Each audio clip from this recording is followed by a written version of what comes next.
Assalamualaikum warahmatullahi wabarakatuh. Halo teman-teman semuanya. Ketemu lagi dengan saya, Roro Rodotur Rahmatin Rose, NIM K3319060 dari Pendidikan Kimia FKIP UNS.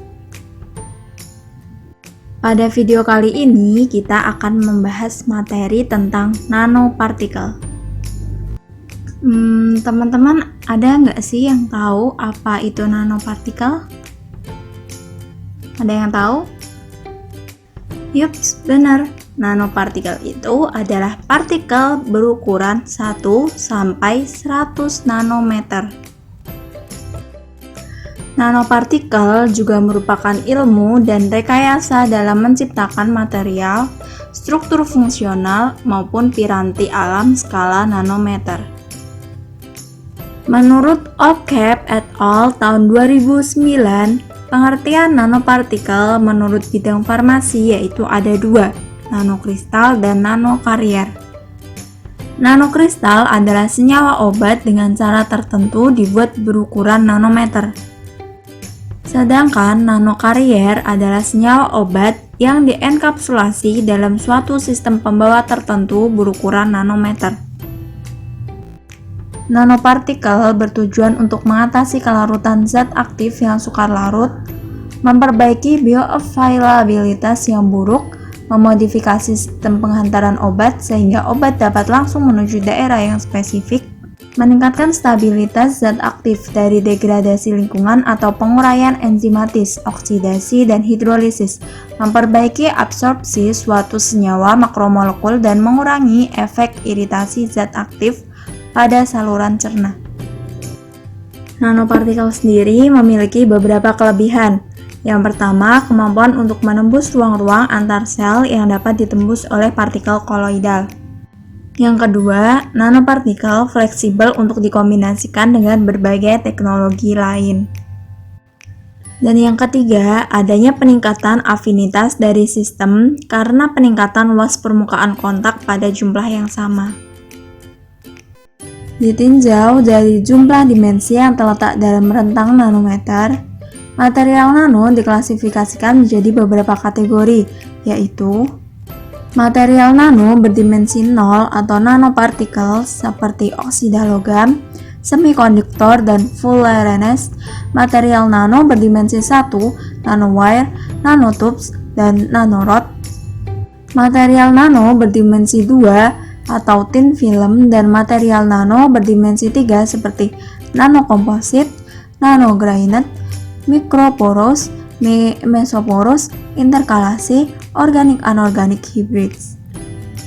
Sifat-sifat yang berubah pada nanopartikel biasanya berkaitan dengan fenomena-fenomena berikut ini. Yang pertama adalah fenomena kuantum sebagai akibat keterbatasan ruang gerak elektron dan pembawa muatan lainnya dalam partikel. Fenomena ini berimbas pada beberapa sifat material seperti perubahan warna yang dipancarkan, transparansi, kekuatan mekanik, konduktivitas listrik, dan magnetisasi. Kedua adalah perubahan rasio jumlah atom yang menempati permukaan terhadap jumlah total atom. Fenomena ini berimbas pada perubahan titik didih, titik beku, dan reaktivitas kimia. Perubahan-perubahan tersebut diharapkan dapat menjadi keunggulan nanopartikel dibandingkan dengan partikel sejenis dalam keadaan bulk. Ada dua hal utama yang membuat nanopartikel berbeda dengan material sejenis dalam ukuran besar atau bulk, yaitu yang pertama, karena ukurannya yang kecil, nanopartikel memiliki nilai perbandingan antara luas permukaan dan volume yang lebih besar jika dibandingkan dengan partikel sejenis dalam ukuran besar. Ini membuat nanopartikel bersifat lebih reaktif. Reaktivitas material ditentukan oleh atom-atom di permukaan, karena hanya atom-atom tersebut yang bersentuhan langsung dengan partikel lain. Yang kedua, ketika ukuran partikel menuju orde nanometer, hukum fisika yang berlaku lebih didominasi oleh hukum-hukum fisika kuantum. Nanopartikel logam mempunyai struktur 3 dimensi berbentuk seperti bola atau solid. Partikel ini dibuat dengan cara mereduksi ion logam menjadi logam yang tidak bermuatan atau nol. Reaksi yang terjadi adalah M pangkat N plus ditambah pereduksi akan menghasilkan nanopartikel. M pangkat N plus adalah ion logam yang akan dibuat menjadi nanopartikel. Contohnya seperti Au, Pt, Ag, Pd, Co, Fe. Sedangkan contoh dari Z pereduksi adalah natrium sitrat, borohidrat, NaBH4, dan alkohol. Proses ini terjadi karena adanya transfer elektron dari zat pereduksi menuju ion logam. Sintesis nanopartikel dapat dipengaruhi oleh beberapa faktor. Yang pertama, konsentrasi reaktan, kedua, molekul pelapis atau capping agent, yang ketiga, temperatur, dan yang keempat, pengadukan. Pembentukan nanopartikel dengan keteraturan yang tinggi dapat menghasilkan pola yang lebih seragam dan ukuran yang seragam pula. Kebanyakan penelitian telah mampu menghasilkan nanopartikel yang lebih bagus dengan menggunakan metode-metode yang umum digunakan, seperti kopresipitasi, salt gel, mikroemulsi, hidrotermal, atau solvotherma, menggunakan cetakan atau templated sintesis, sintesis biomimetik, metode cairan superkritis, dan sintesis cairan ionik. Selanjutnya, nanopartikel dapat diklasifikasikan secara luas menjadi dua kategori, yaitu proses top-down dan proses bottom-up. Proses top-down terdiri atas pengurangan ukuran partikel dari partikel obat yang besar menjadi partikel yang lebih kecil, dengan menggunakan teknik penggilingan yang bervariasi, seperti penggilingan media, mikrofluidisasi, dan homogenisasi tekanan tinggi. Tidak ada pelarut keras yang digunakan dalam teknik ini. Walaupun demikian, semua proses penggilingan media membutuhkan energi yang tinggi dan tidak efisien. Pertimbangan terhadap banyaknya panas yang dihasilkan dalam metode ini membuat pengolahan material yang termolabil menjadi sulit. Selanjutnya, proses bottom-up. Pembuatan bottom-up berupa pembentukan nanostruktur atom demi atom atau molekul demi molekul. Pada pendekatan bottom-up, obat dilarutkan dalam pelarut organik dan kemudian diendapkan pada penambahan antisolvent dalam adanya stabilizer. Metode bottom-up dan top-down secara umum dapat dikategorikan sebagai berikut. Kategori bottom-up. Metode yang pertama yaitu salt gel dengan nanopartikel karbon, metal, dan metal oxide base. Yang kedua, metode spinning dengan nanopartikel organic polymers. Yang ketiga, metode chemical vapor deposition dengan nanopartikel karbon dan metal base. Yang keempat, metode pyrolysis dengan nanopartikel karbon dan metal oxide base. Yang kelima, metode biosintesis dengan nanopartikel organic polymers dan metal base.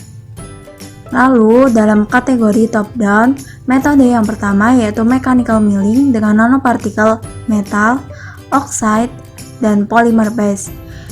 Lalu yang kedua, metode nanolitografi dengan nanopartikel metal base. Yang ketiga, laser ablation dengan nanopartikel carbon base dan metal oxide base.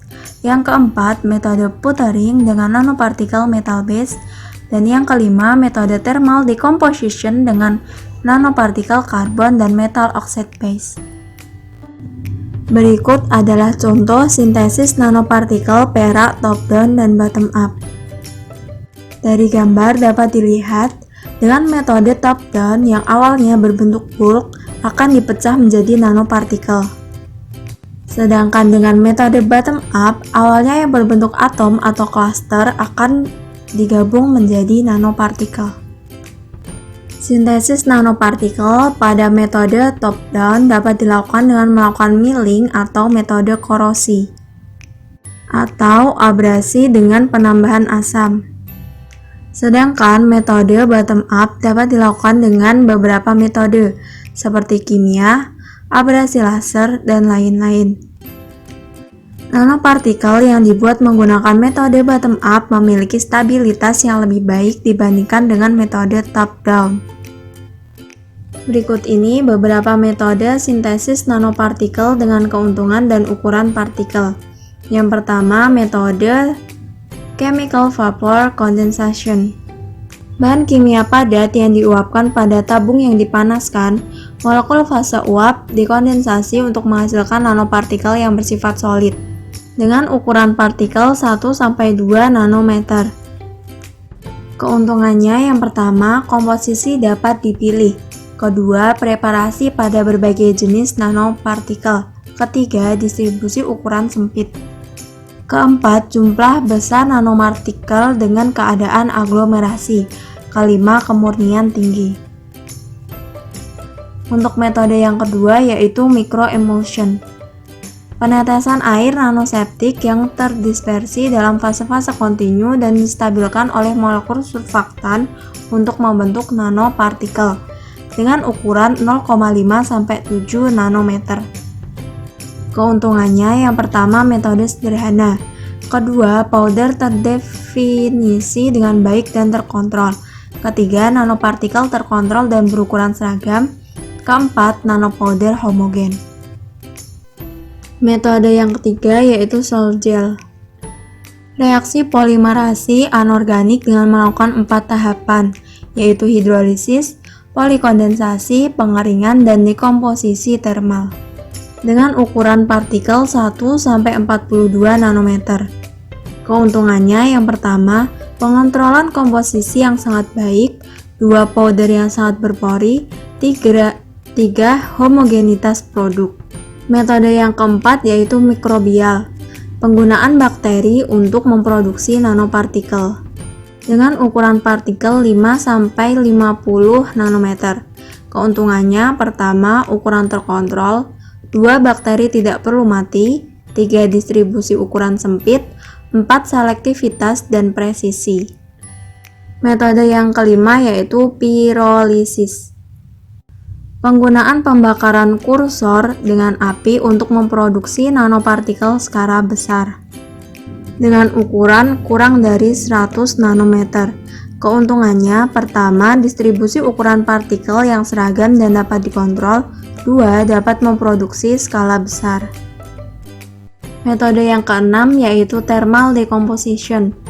Pemecahan ikatan kimia di dalam senyawa akibat panas yang dihasilkan oleh dekomposisi kimia endotermik dengan ukuran partikel 40 nanometer.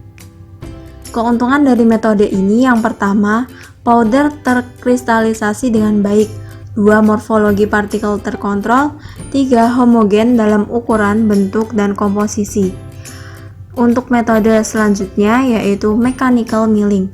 Sintesis nanopartikel dengan menggiling elemen berbeda di dalam atmosfer inlet menggunakan milling dan annealing dengan ukuran partikel 14-40 nanometer.